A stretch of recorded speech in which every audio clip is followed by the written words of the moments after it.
My brother, nothing but they know it. We come to work and 12 o'clock, we take the two buckets and we're gonna to pick up the food, whatever it's left over by the Germans, whatever they didn't eat, they give it to us, you know. And we prayed every day they should have a stomach ache. They shouldn't eat, you know. I mean, so if they didn't eat, so we have a little bit more. And when we come back with the food, they've been gone, you know. And then we start to eat, and then the Unterscharführer, he said, very yankee mit Ellen, you know. And when, after time, he have to, the Unterscharführer have to take us back to that laundromat, you know. When we come back to the laundromat, it was, they changed their pants, you know. They got two pair pants. The dirty one, what they wore, they left it in the laundromat, and the Unterscharführer said, oh my gosh, he is responsible, you know. But he was like, you know, like a nothing, you know. You could do with him anything you want to, you know. They stopped right away the work, and they took us all together in one place, and they called the police from the jails, the criminal police, you know, the SS, and they come down, and they start to question what's happened, you know. And they thought that these two women, the Polish two women, they opened the door for these guys to run away, because we was not allowed to say a word to them in which we didn't say, you know. They said all kind of things, you know. We understood what they saying. They talked about Jews, they talked about what we did and how we lived, you know. And we didn't say anything. And the criminal police, we all been in the one room, and they beat them up. They cut up the two women, you know. And they didn't know a thing. They said that we didn't know it, you know. And they embarrassed them. They have to undress in the front of everybody, you know. And they've been dead, almost dead. And then the main man, they call him the Alte, the old man, you know. And he talked very good Jewish. And he called me first, and he said to me that you bring the food. You are no more familiar with that area than anybody else. Did you know about this? He said to me. And tell me the truth. If you're going to tell me the truth, you're going to be safe. Otherwise, they're going to kill you. In Jewish. First, he asked me what my father did, what I did, how we make a living, and all that stuff, and make a nice conversation with me. I said, look, I'm going to tell you the truth. He said, if I would know they ran away, I would do two things. Or I would run with them, or I would come in and tell you that they are running away. I know what you're going to do to me and to the other ones, you know. None of us know what they're doing, you know. And he looked at me like he believed me, you know. And then the two Gestapo men from they got all kind of needles to stick it into you and all this. And he said to them to hold on, you know. He called the other guy, what he worked with me. He said, did you know? He said, I didn't know anything. He started to mumble. He got a few punches, you know, and they did this. And he said that none of us know whatever it is. And they took us back to Schkoine, you know, and that job was finished, you know. We didn't go anymore to the boat. And a few days later, they brought the two guys dead, not alive. Eller and Janke? Eller and Jankel, they brought them back, and they took us out on a pill and they said, here, you want to run? You're going to wind up just like they did, you know, because they know everybody would like to run away if he can, you know. And we hit that Polish guy, because the uncle didn't know where the father, if the father put away gold, but the father not going to tell a young kid where he put away the gold, whatever it is, and he couldn't give it him the gold, and that Polak didn't know nothing about partisan either, you know. And they didn't know what to do with him. They killed him and they throw him up on the street and they brought him back. And this was the story. Can you explain to us the difference between the Radom ghetto and Shkolna? How were they separate? Well, in Radom was big ammunition factories, the biggest in Poland, you know. So over there was the ammunition factories. And the Shkolna Street, you know, was very close to the ammunition factories. And a lot of Jewish people worked. They took all the people working in the ammunition factory. And over there they have barracks. A matter of fact, my brother, the oldest, he started the Shkolna to build the barracks, you know. And we all, whatever, you know, we stay in the barracks and we walk from the barracks to the ammunition factory. We all work in the ammunition factory, 24 hours a day and night, you know. And this was the Shkolna. And that was separate from the ghetto? This was separate from the ghetto, but when they liquidated the ghetto, they took all the people from the ghetto to the Shkolna. In 1944, it was sometimes in July, we didn't know a thing what's going on, but we saw something, you know, the Germans, they've been running, you know, every day comes more and more Germans from the different units, you know, and it was, I guess, by the 18th of July, none of us went out to work anymore. They opened up the gate. One part was for the women and one part for the men. And they opened up the gate, they make an appeal, and they told us that we're going to go out to a different place to work, you know. So we figured this is it. Now they're going to finish us up. But the chief of the police, you know, the Obersturmbannführer, promised that we're going to walk to a different part of work, you know. And it was like maybe about 12 or 1 o'clock, put us on in, you know, in 5 to a line, and we walked through the whole town, you know, and we walked maybe a week or maybe more, you know, till we come to Tomaszów. In Tomaszów, they separate the women. They took the women away and the men in different, and they put us in I guess the women they took to a jail. The men they put in an empty factory, broken up factory, you know. We stayed there a few days, and then they took us to Auschwitz.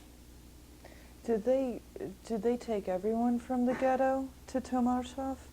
Yeah, it was not anymore the ghetto. The ghetto was liquidated already. It was the Shkolna. We all went from the Shkolna. Mm-hmm. On the way, they killed an awful lot of people. They said, the SS, they said, if somebody feels weak, he should stop, not walking, and they're going to be picked up, and they're going to travel by horse and buggy. But the minute they stopped, they killed them right there, you know. There was a lot of people dead. So in Tomaszów, we stayed a few days. They picked us up, and they took us to Auschwitz.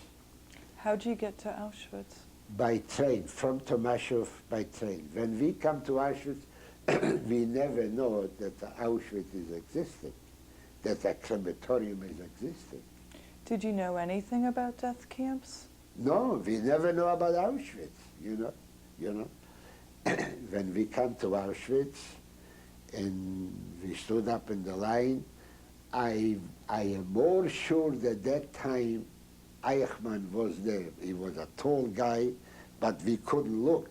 You know, we're not supposed. The minute we pick up the hat, you were dead. You know, but there was, you know, but we saw from when they say on the sun, and it shows, you know, the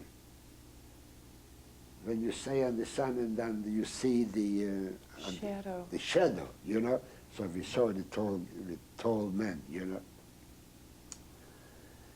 And they, these two Gestapo men, the two assessmen come, and he looked at us, and he say, "Abmarschieren," to go. And we start to walk, you know. And we walked, and then we come to the orchestra, where the orchestra was playing. We didn't know what the orchestra playing, you know. A bunch of women standing, but they played very loud.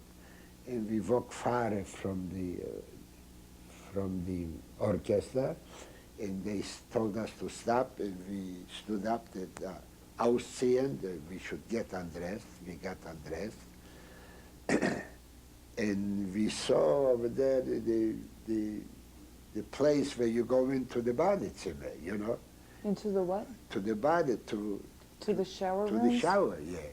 You know, but it was like a brick, you know, like half of it, you know, brick, and then farther down was the Badezimmer. And over here was beautiful, you know, roses and garden, everything was nice, you know. And we stood, and the sun was so hot, you know. When was this? This was still This July was in July. 44? This was still in July, you know, by the end of July, you know. When we stood there, and everybody undressed, and maybe I would say close to 2 hours, and a lot of people, they couldn't stand anymore, they fall down, you know, like that. I mean, they've been dead, and we stood. And we hear a little guy running with a piece of paper in the hand, and he runs, and he comes in close to them, he gives them the paper. We understood everything what they say. And he said, "Ich möchte haben 500 kräftige Juden." Which means? It means that he needs 500 strong Jews to work. And he got a paper from Berlin that he can come into Auschwitz to get his workers. And he said to him, "Kannst du die ausloben für diese Scheiße?" Which means? That means if he can pick it up from that garbage, you know. And he said, "Lassen Sie mich gucken." He wanna Let me permit take a look. to take a look, you know.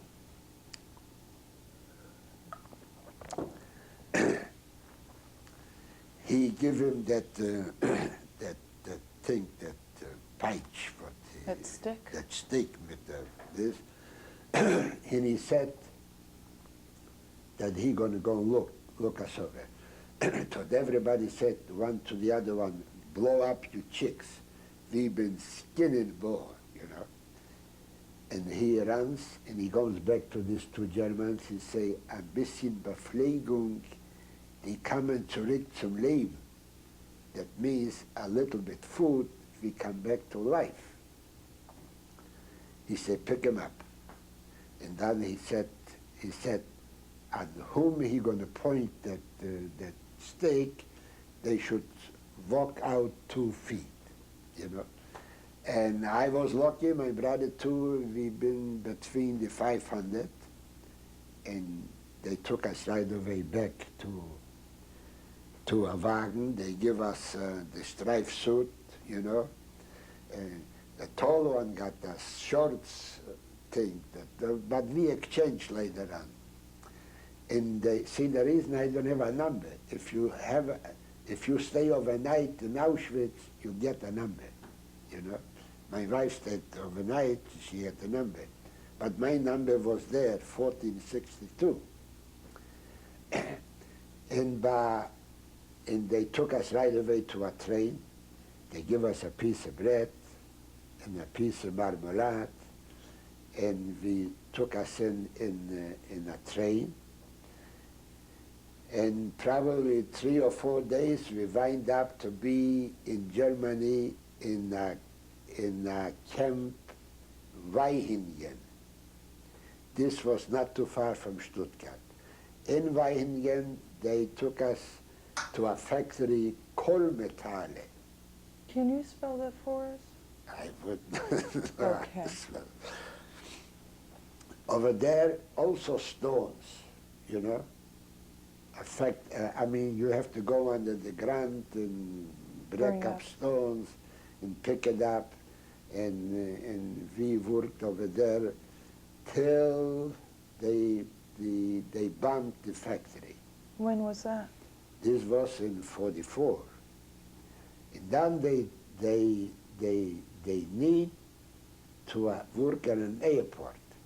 So they took us, maybe about 1,000 or maybe more, and we walked maybe 3 or 4 days from Weihingen to Schwäbisch Hall. Wasn't the same, over there was an airport. And we worked at that airport, oh, what can I tell you, quite few months, you know. And the Americans and the English, the place they come to bomb, it was an airport under the ground. And every day they shut down 4, 5, 6 American airplanes, you know. And when the soldiers jumped out with the parachute, they just killed them there. And when they bombed finally the airport, we walked to Dachau. How was this airport underground? Can you explain that? Well, to us? it was, on the top was a forest, and this was under the ground. This was for small place, for they fly very fast and they shoot to the other place, you know. If you see sometimes in the movie the planes have a fight, you know, the small, this was the place, you know. And from there they took us to Dachau, and in Dachau we got liberated.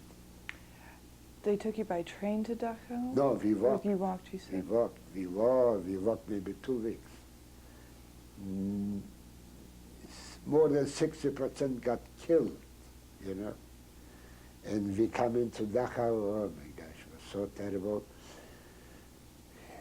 You see dead bodies maybe higher than this house, you know. Hundreds and hundreds of bodies, dead bodies, you know. And we got liberated in Dachau. This was not too far from Munich. Can I ask you to backtrack a little and tell us about the march to Dachau? You said it took 14 days, about? Or maybe more, or maybe I'm not, I don't remember this. We've been walking, and a lot of times the airplanes come, they spot us walking, and they come down and they shooting. See, he wears a shirt like we had the striped suits, you know. But when they come low, they saw the striped suits, they just keep going, you know. It was terrible. I mean, to them, it was, the most was but the Ukrainian soldiers, you know. To them, to kill a person is nothing, like nothing. And Moshe was with you on this? Moshe was with me all the time. It was, they feed us very little. So when we come into the airport, you know, to work, so the pilots, they have little houses. In a dumpster was in the front, and they have, every pilot have a girl, like from France or from Poland. They clean the house and they cook for them, you know. So many times I run away and I jump in the dumpster. And I picked up some, whatever it was, you know, and when the girls, they come out, they throw in stuff in the dumpster. When they saw us, they, not a lot of did this. So they brought out some bread, whatever they had, and they give it to us. What exactly was your job at the airport? Shoveling snow the most of the time, and all kind of things, whatever they need. Sometimes the plane is stuck, we have to push the plane, you know. Oh, this was the best job. Why do you say that? Because he couldn't fly, he couldn't kill nobody. How long were you at Dachau before it was liberated? It was maybe 2 or 3 weeks. And what did you do there? Nothing, we didn't do anything, you know. You just We sat in the barracks? The barrack, we couldn't sit in the barrack, was so this, the dirt and the lice was terrible, you know. And they tried to catch us to work, but we hide between the dead bodies, you know. You would throw yourselves onto a pile, or? No, there was piles of dead bodies. We sneaked in, we lay down, and they thought we are dead too. We looked like that. We didn't look like people. And then I got liberated, and then I find out about my mother. Tell us about liberation. You were so excited that it happened early in the morning? Well, they didn't make anymore any appeal. You know, like this, we have every day an appeal, you know, and they count, and we saw already something is not kosher, you know, that no appeal, and the Germans, they running back and forth. And then we hear shooting, you know, and all of a sudden the whole American army, tanks, planes, you just can't see this in the movies, you know. And then right away, an American Jewish man, like a rabbi, he come out in the loudspeaker and said we shouldn't go no place, we should stay where we are because the war is on, and we might gonna get killed because you don't know who is a German and who is a Jew. We all speak German, and we should stay where we are, not go no place, and they're gonna bring us food. So they brought all kind of boxes with food, but I guess my brother was smart. He didn't let me eat all this stuff because, say, we are sick people. You're going to eat this stuff, you're going to get the diarrhea right away. But the people that control themselves, if we find a piece of bread, we eat a piece of bread, you know. And a lot of them died because of this food. This was too heavy food to eat.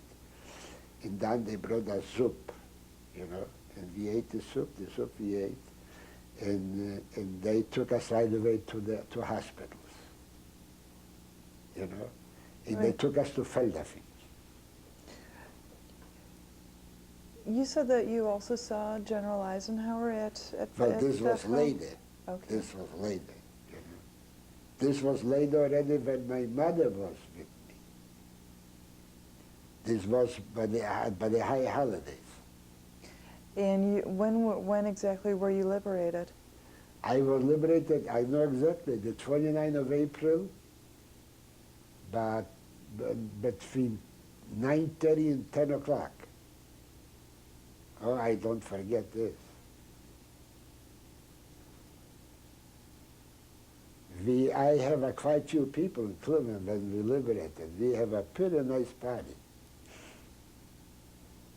Every April 29th? Every year. You know, this is for us like a holiday.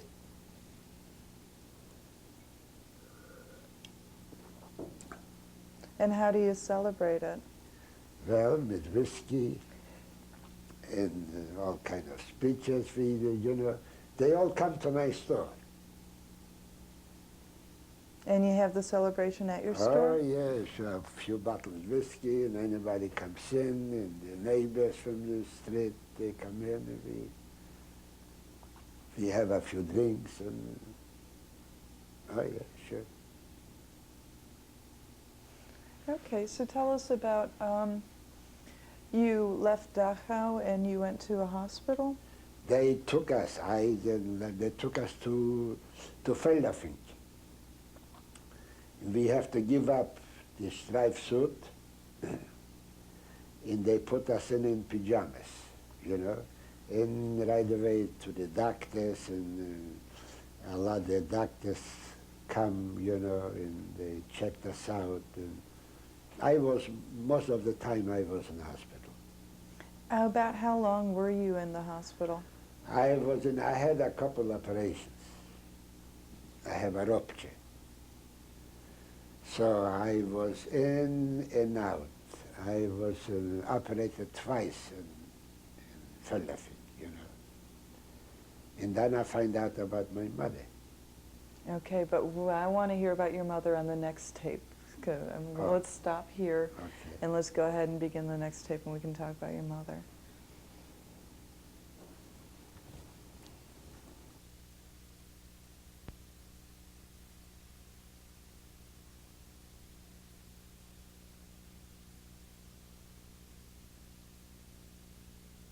This is tape 6 with Morry Malcmacher, July 22nd, 1996.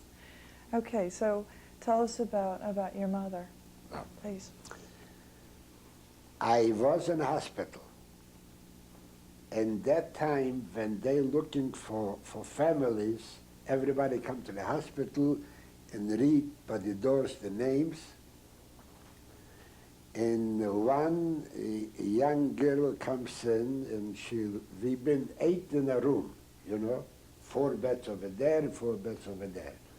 And she comes in and she looks everywhere. Finally, she comes in, she said to me, Motu,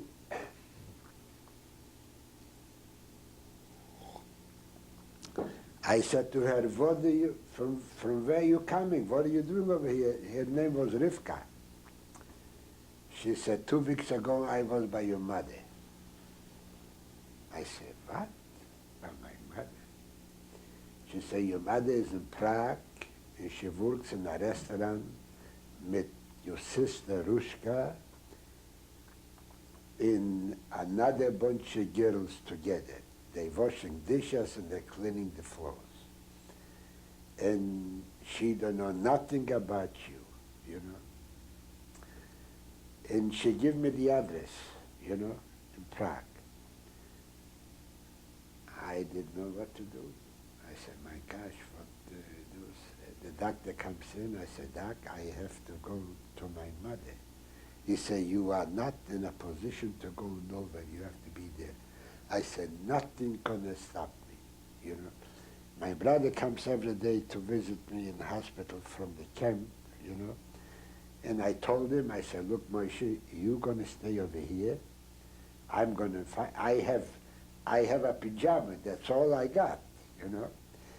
And I said, I'm gonna find me some clothes, whatever I can find, and I'm gonna go to Prague.